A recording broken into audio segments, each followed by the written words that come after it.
আলাইকুম, আপনাদের ললিতাস ব্লগে স্বাগতম।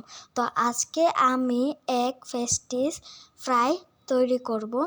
তো তার জন্য আমি একটা প্যানে হাফ লিটার পানি নিয়ে সেটার ভেতরে একটা ডিম দিয়ে আমি ডিমটা সেদ্ধ করে নিব। ডিমটা সেদ্ধ করার পর আমি সেটা ছুলকা সরিয়ে নিয়ে সেটার কুসুমটা আমি আলাদা করে রাখবো।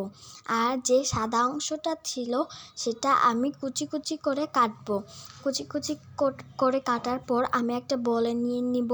বলটার ভিতরে আগের থেকে যে কুসুমটা ছিল সেটা ঢেলে দিব।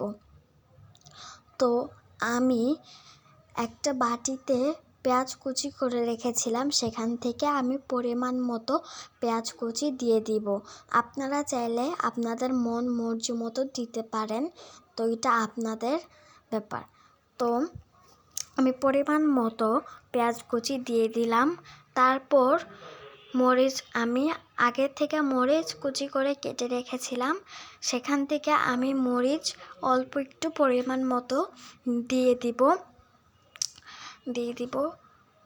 তারপর আমি এখানে শুকনো মরিচ, হলুদ আর চাট মশলা, এটা আমার আম্মু বানাইছে নিজের হাতে।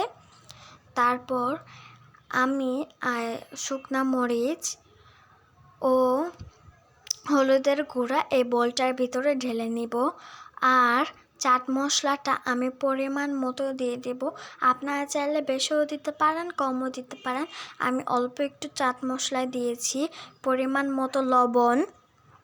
তারপর এগুলো উপকরণ আমি ভালো করে মিশিয়ে নিব। মিশিয়ে নেওয়ার পর একটা ডিম আমি এটার ভিতরে দিয়ে দিব। দিয়ে ভালো করে আমি এটাকে একটা ডোর মতো তৈরি করব। এটা আপনারা খেয়াল রাখবেন যাতে ভালো করে মিক্স হয়। তারপর আমি চালের গুঁড়ো এক চামচ পরিমাণ চালের গুঁড়ো নিয়েছি। তারপর আমি মাখাবো। মাখানোর পর ভালো করে একটা ডো তৈরি করব। ডো তৈরি করার পর একটা প্যানে তেল গরম করতে দিলাম।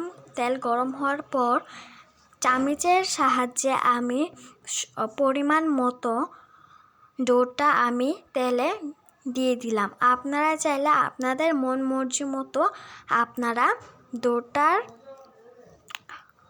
ডোটা আপনাদের মন মর্জি মতো গোল করেও দিতে পারেন, লম্বা করেও দিতে পারেন, এটা আপনাদের ইচ্ছা। তো আমি সবগুলো ভাজার পর আপনাদের সাথে আবার দেখা করছি। তো আমার এগ ফিশ ফ্রাই রেডি। তো এখন আমি এটা খেয়ে আপনাদের রেজাল্টটা জানাচ্ছি। আমার কাছে খুবই ভালো লেগেছে। এটা আপনারা অবশ্যই বাসায় ট্রাই করবেন। আমার ফ্যামিলি সবাই পছন্দ করেছে এটা।